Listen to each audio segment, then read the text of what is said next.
So welcome to your Living Well tip. I'm Dr. Daniel Knowles from Network Family Wellness Center in Boulder. And this week we did a workshop on retracing in our office, and in it we discussed the importance of the difference between curing and healing. What I want to just emphasize in this little tip is that you need to look at whether you're doing a restorative process for your care or your reorganizational process for your care. When I say for your care, I mean for your life or whatever you're doing in terms of maximizing your health and well-being. Unfortunately, for the most part, we don't have a healthcare system. We have a disease care system, and it's been taught to us that it's a healthcare system, but really that's a big lie. We have a disease care system that's focused on crisis and emergency care, and it's taught us some very false myths or tenets. Some of the things that are focus of this particular curing model or restorative care model is that, first of all, when a person has symptoms, they're a problem, and you need to get rid of it. So if someone has a fever, they have a headache, they have some kind of discomfort, it's something to be gotten rid of. And you need to really think about that closely and whether symptoms are there by accident or as a means of communicating something to you.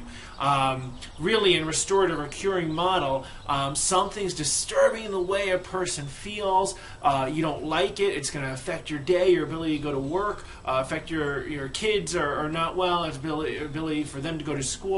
And so you want to get rid of what's disturbing your life. And by stopping the crisis or the symptom, the individual is ready to resume their normal daily activity exactly where they were just before they had the problem, as closely as possible, so it prevents any kind of changes in their life or prevents them having to actually grow.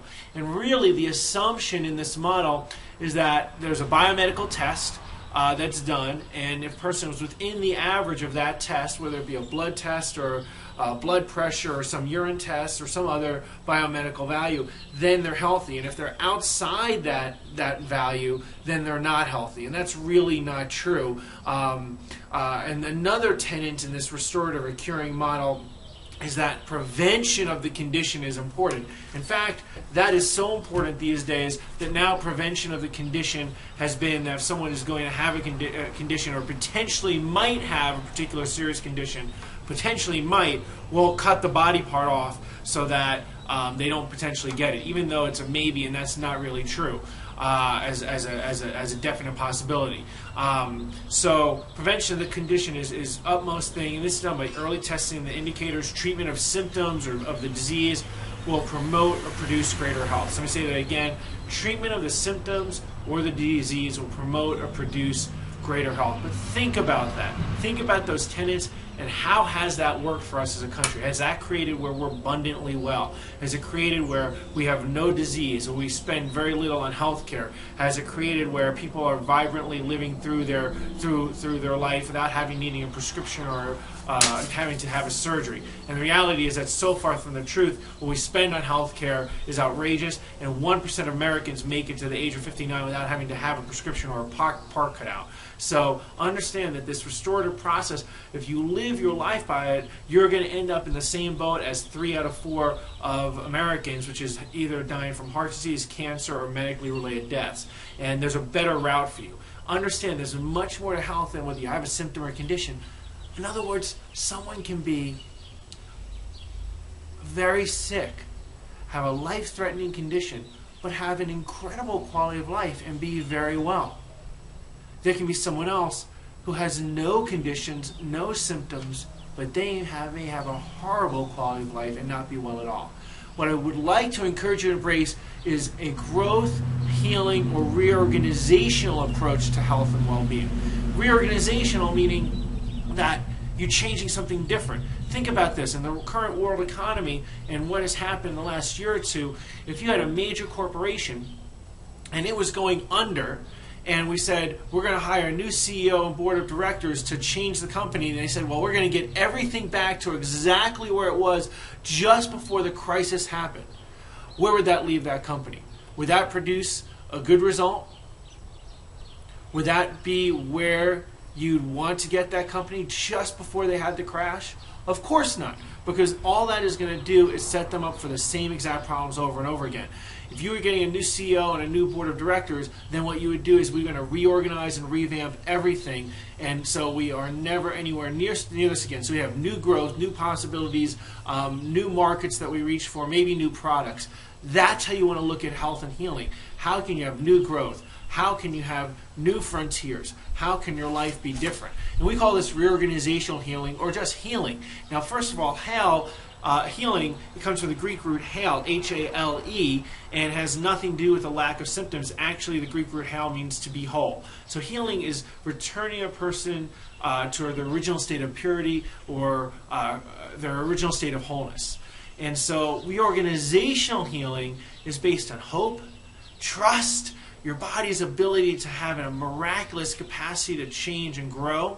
And it's where you're optimizing the structure of your body, the body chemistry, your life choices into a more dynamic, aware response to see your body producing self-regulation, growth, and evolution. It seeks connection and depth of meaning. In other words, somebody has a fever, or has a headache, or has a migraine. It's not seeking just to get rid of it. Of course, none of those things are pleasant, but you're seeking to get some connection and depth of meaning in this. I'll give you an example. I had a practice member that we were taking care of that we were seeing for several months, and she had never had headaches or migraines or anything like that before. And in the course of taking care of her, a couple months into adjusting her and clearing her nerve system, she said, all of a sudden I'm getting headaches every day. I'm getting them every afternoon after lunch. And she didn't know why, and she started blaming the care, that maybe the getting adjusted and taking care of her spine was somehow giving her headaches and we weren't doing a good job. I talked to her about it, and we all know there's lots of things that could cause headaches. And we talked about, well, why are you having these headaches now? What are the things you eat? What are the things you drink? Are you staying hydrated? And it came to my attention in this conversation that she was drinking 3 to 4 Cokes a day. Not Diet Coke, she has 3 or 4 sodas a day. And she's done that for 10 years. So she said, since I've done that for 10 years, why would it be bothering me now?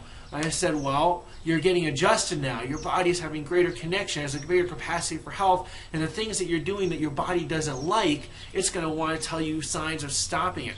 So so she stopped drinking the 3 or 4 cans of Coke a day, and of soda, and she stopped having the headaches within about a week or so. So the symptom was a roadmap to better growth and healing, and obviously having 3 or 4 cans of soda a day is not a good life choice. Healthy people make healthy choices.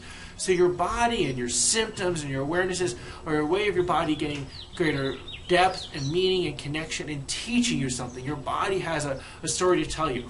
Reorganizational healing seeks to create new life possibilities. Your symptom is seen as a means towards change. And really, it's about true wellness, creating true wellness. And so you want to look at a disturbance. A disturbance meaning a symptom, something you don't like. And this doesn't have to be a physical symptom. It can be an emotional symptom.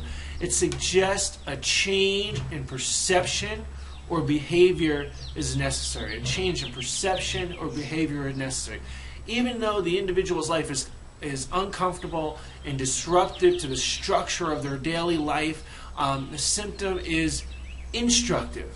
It's not an adversary. It's a tool. May you have no symptom that you do not need to have.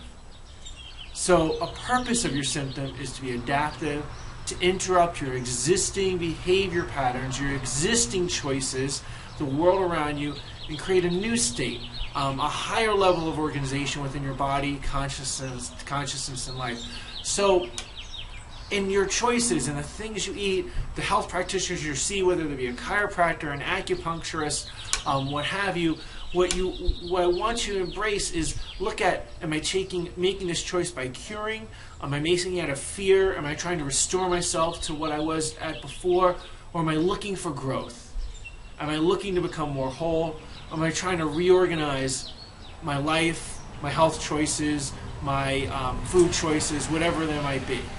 And in terms of the care that we deliver at Network Family Wellness Center, as we work on a person's structure, and we work on the behavior of the nerve system, it helps them open up new gateways, new doorways for greater choices, greater health, and greater perceptions of their life. So we look forward to seeing you on the table.